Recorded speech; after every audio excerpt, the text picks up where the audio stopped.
Assalamualaikum warahmatullahi wabarakatuh.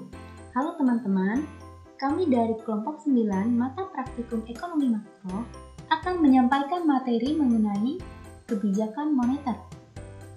Studi kasus yang kami ambil adalah kebijakan moneter dan pengaruhnya terhadap pasar modal Indonesia. Dalam pembahasan kali ini ada 4 pokok bahasan. Yang pertama, tinjauan pustaka, latar belakang masalah, solusi, serta dampak kebijakan. Jumlah uang yang beredar. Jumlah uang beredar atau penawaran uang atau money supply diartikan sebagai stok uang beredar dalam suatu perekonomian pada suatu saat tertentu. Jumlah uang beredar dalam arti luas terdiri atas uang kartal, uang giral, ditambah uang kuasa. Suku bunga. Suku bunga adalah harga yang harus dibayar karena meminjam uang untuk suatu jangka tertentu. Deposito berjangka. Deposito berjangka adalah simpanan yang menghasilkan bunga dan secara hukum hanya bisa ditarik kembali sesudah beberapa periode tertentu, seperti 30 hari atau 6 bulan atau setahun. Suku bunga sertifikat Bank Indonesia. Sertifikat Bank Indonesia atau SBI merupakan surat berharga atas unjuk dalam rupiah yang diterbitkan oleh Bank Indonesia sebagai pengakuan hutang berjangka waktu pendek yang diperjualbelikan dengan diskon. Nilai tukar atau kurs. Dalam Kamus Lengkap Ekonomi, nilai tukar atau kurs adalah harga di mana mata uang suatu negara dapat dikonversikan menjadi mata uang negara lain. Sedangkan menurut Sukirno, nilai tukar atau kurs merupakan suatu nilai yang menunjukkan jumlah mata uang dalam negeri yang diperlukan untuk mendapatkan satu unit mata uang asing. Inflasi. Menurut Samuelson, tingkat inflasi adalah kenaikan persentase tahunan dalam tingkat harga umum yang diukur berdasar indeks harga konsumen atau indeks harga lainnya.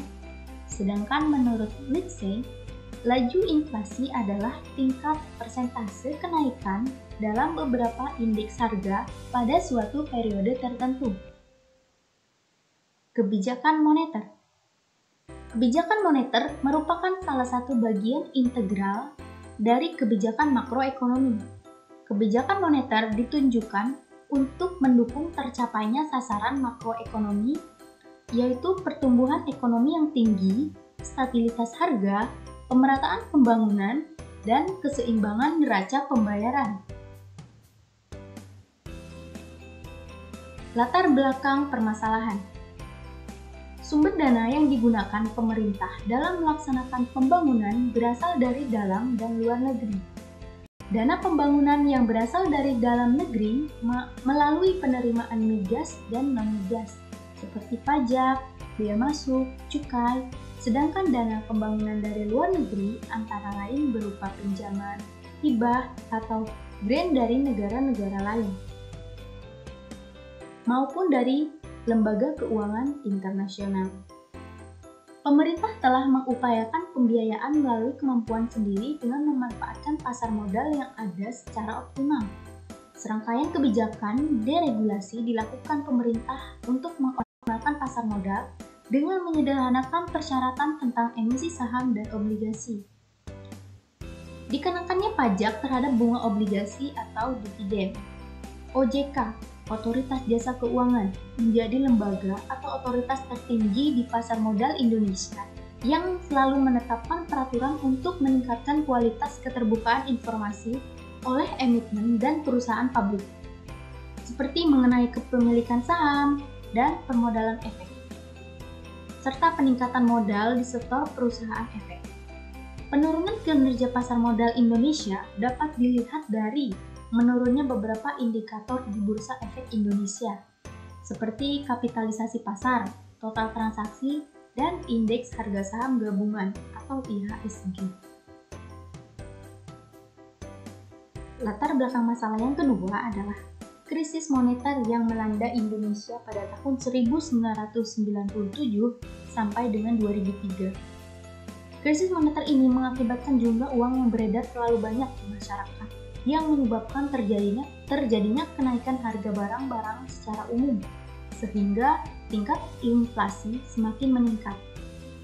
Krisis nilai tukar rupiah terhadap valuta asing, terutama dolar Amerika, mengakibatkan pembelian devisa oleh sektor swasta meningkat tajam, sehingga cadangan devisa Indonesia nyaris defisit, sedangkan jumlah pinjaman luar negeri cukup besar. Baik, selanjutnya adalah solusi. Mengenai solusi dari permasalahan yang telah dijelaskan dari yang pertama, pemerintah telah berupaya bersama Bank Indonesia untuk menyerap kelebihan likuiditas, sehingga uang yang dipegang masyarakat tidak digunakan untuk melakukan konsumsi yang berlebihan dan tidak digunakan untuk melakukan spekulasi valuta asing di pasar uang. Solusi yang kedua mengenai pengurangan tekanan depresiasi rupiah. Solusi ini telah menetapkan suatu kebijakan, yaitu pelebaran band intervensi pembatasan transaksi valuta asing oleh perbankan, perubahan sistem nilai tukar, dan pengetatan likuiditas perbankan untuk menyelamatkan cadangan devisa. Pada tanggal 14 Agustus 1997, bank intervensi dilepas dan kemudian Indonesia menetapkan kebijakan nilai tukar mengambang hingga saat ini. Baik, solusi yang ketiga kita ambil pada saat masa pemerintahan Presiden Habibie. Jadi, krisis moneter yang terjadi di Indonesia terjadi sebelum masa pemerintahan Presiden Habibie, yaitu pada saat Presiden Soeharto.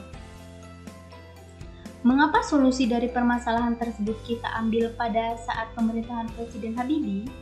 Karena beliau dipercaya mampu mengurangi tingkat krisis moneter yang terjadi di negara Indonesia dengan melakukan restrukturisasi dan rekapitulasi perbankan melalui pembentukan BPPN atau Badan Penyihatan Perbankan Nasional dan unit pengelola aset negara. Kemudian melikuidasi beberapa bank yang bermasa solusi. Solusi yang terakhir mengenai melemahnya nilai tukar rupiah yang berkepanjangan. Hal tersebut tentu menyebabkan hutang luar negeri meningkat. Lalu siapa atau kebijakan apa yang akan ditempuh? Kebijakan yang akan ditempuh adalah tim penyelesaian hutang luar negeri swasta yang didukung oleh pemerintah melakukan perundingan dengan kreditur luar negeri. Penyelesaian piutang antar bank dilakukan melalui program pertukaran hutang antar bank. Berkaitan dengan penyelesaian hutang luar negeri jangka pendek, pemerintah juga membentuk Indra. Indra di sini merupakan suatu lembaga yang berfungsi sebagai perantara antara perusahaan debitur dan kreditur luar negeri. Selanjutnya adalah dampak kebijakan moneter terhadap indeks harga saham gabungan di Indonesia. Pada penelitian ini, peneliti menggunakan beberapa variabel kebijakan moneter untuk mengetahui pengaruhnya terhadap indeks harga saham gabungan di Indonesia. Beberapa variabel tersebut yaitu yang pertama, inflasi, yang kedua, tingkat suku bunga, yang ketiga, kurs rupiah, yang keempat, jumlah uang yang beredar, yang kelima, deposito 1 bulan.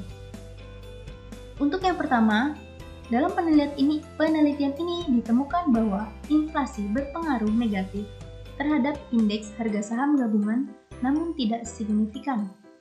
Apabila inflasi mengalami kenaikan 1%, maka indeks harga saham akan menurun sebesar 1,5% dengan asumsi variabel lainnya tetap atau konstan. Yang kedua, yaitu variabel tingkat suku bunga. Tingkat suku bunga berpengaruh positif dan signifikan terhadap indeks harga saham gabungan di Indonesia. Apabila suku bunga mengalami kenaikan sebesar 1%, maka indeks harga saham akan naik sebesar 35% dengan asumsi variabel lain tetap atau konstan. Yang ketiga yaitu kurs rupiah terhadap US dollar. Kurs rupiah terhadap US dollar berpengaruh negatif terhadap indeks harga saham gabungan dan memiliki pengaruh yang sangat signifikan. Apabila kurs rupiah mengalami peningkatan sebesar 1%, maka indeks harga saham akan mengalami penurunan sebesar 52% dengan asumsi variabel lain konstan. Yang keempat yaitu jumlah uang yang beredar. Jumlah uang yang beredar berpengaruh positif dan sangat signifikan terhadap indeks harga saham gabungan. Apabila uang yang beredar mengalami kenaikan sebesar 1%, maka indeks harga saham akan meningkat sebesar 123,4% dengan asumsi variabel lain konstan. Yang kelima yaitu deposito 1 bulan berpengaruh negatif dan sangat signifikan terhadap indeks harga saham gabungan, yang apabila bunga deposito mengalami kenaikan sebesar 1%, maka akan mengalami penurunan sebesar 21,9%. Deposito 1 bulan dengan asumsi variabel lain tetap.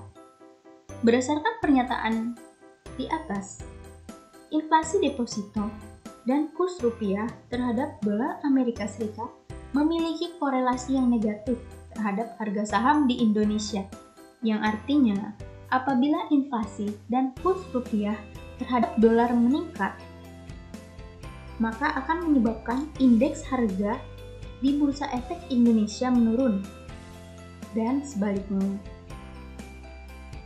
Jadi indeks harga sahamnya akan menurun.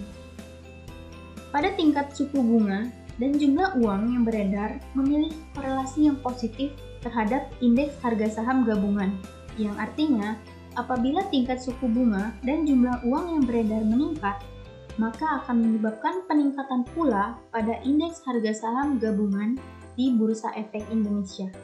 Nah, itulah dampak dari kebijakan moneter di Indonesia yang disebutkan dengan beberapa variabel.